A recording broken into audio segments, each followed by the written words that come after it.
Today there are Judaizers like Seventh-day Adventists who say we should only worship God on a Saturday Sabbath in keeping with the law of Moses. Ignore such talk. The law of Moses is gone. Jesus is our Sabbath rest now. Days are neutral. You are free to worship God on any day you like under the law of Christ. The early church were so driven by love that they actually met every day of the week. In Acts 2:46 it says, "They worshipped together at the temple every day, met in homes for the Lord's Supper, and shared their meals with great joy and generosity."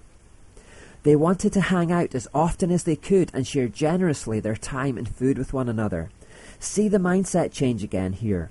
Let's not do the minimum requirement. Let's not ask what we can get away with. Let's use our freedom to be extravagant, authentic, and spontaneous with our love for one another. Love has no limits and boundaries. We don't have to meet every day. There are no rules on such things, no liturgy, but because we love each other, we want to. Now, it's true that Acts records the apostles going to the synagogue on Saturday, but that was because they knew that's where the crowds would be on that day, and it would be a good chance to evangelize. Acts 17:2 says, "As was Paul's custom, he went to the synagogue service, and for 3 Sabbaths in a row he used the scriptures to reason with the people." This is what Paul did. He worked out where the crowds would be, then he went there with the gospel. On a Saturday Sabbath, the synagogue is where the Jewish crowds would be, so that's where he went. Paul explains this evangelism technique later on, saying, "When I was with the Jews, I lived like a Jew to bring the Jews to Christ. Even though I am not subject to the law, I did this so I could bring to Christ those who are under the law."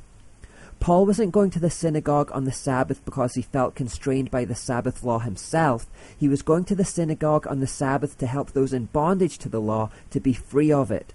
In fact, the only time the Sabbath is mentioned in the New Testament from Acts all the way through to Revelation is in this context of evangelism. The apostles went to the synagogue to evangelize to the Jews to help them to be free of the law. And once Paul states, "From now on I will go to the Gentiles," in Acts 18:6, the Sabbath is never again mentioned in the entire New Testament. Instead, the rest of the epistles teach the opposite, that there are no longer constraints to Saturday. Now, Adventists and other legalists will often try to frame this debate in Saturday versus Sunday terms, believing that those who worship on Sunday have been perverted and deceived by a subversive edict from the Roman Emperor Constantine. This is a false framework for the argument that shows a complete lack of understanding of the freedom we now have in Christ. The truth is that while Christians generally do worship on a Sunday, we could just as easily worship on Monday, Tuesday, Wednesday, Thursday, Friday, or Saturday. They would all be perfectly acceptable to God. We're not enslaved to Sunday any more than we're enslaved to Saturday. We have been freed from laws on all such things. So instead we can and should worship any day, either day, all day, every day. Again, we have been freed from all rules on such things. Just do what you do as unto the Lord and from the heart because you love him. That's all. Paul wrote, "Some think one day is more holy than another day, while others think every day is alike. You should each be fully convinced that whichever day you choose is acceptable. Those who worship the Lord on a special day do it to honor him." In other words, as long as you're fully convinced and have a clear conscience, then go for it. Now, whenever Jesus appears to his disciples in resurrection form and the day is mentioned in the Bible, it is a Sunday. That's in Matthew 28:1, Mark 16:9, Luke 24:1, and John 20:19. It should also be noted that the Bible records the disciples meeting together on a Sunday in 1 Corinthians 16:1-2 and Acts 27. So the idea that meeting on a Sunday is wrong is easily disproved by the Bible. However, a Sunday Sabbath is actually as unscriptural as a Saturday Sabbath.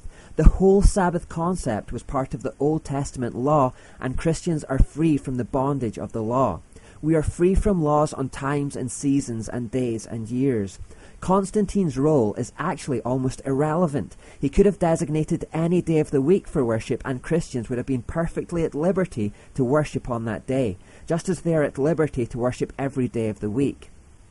There is no truth to the fanciful claim that by meeting on a Sunday, Christians are automatically worshipping the pagan sun god, any more than worshipping on a Saturday would cause us to be worshipping Saturn, or worshipping on Thursday would cause us to be worshipping Thor, after whom those days are named.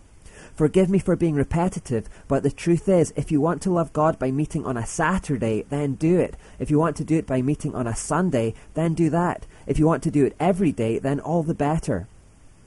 As Paul says, just be fully convinced in your own mind about what you do and worship him freely.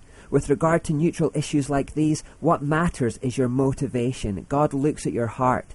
Don't be legalistic and set rules about such things. Meet as often as possible and share all good things generously with one another.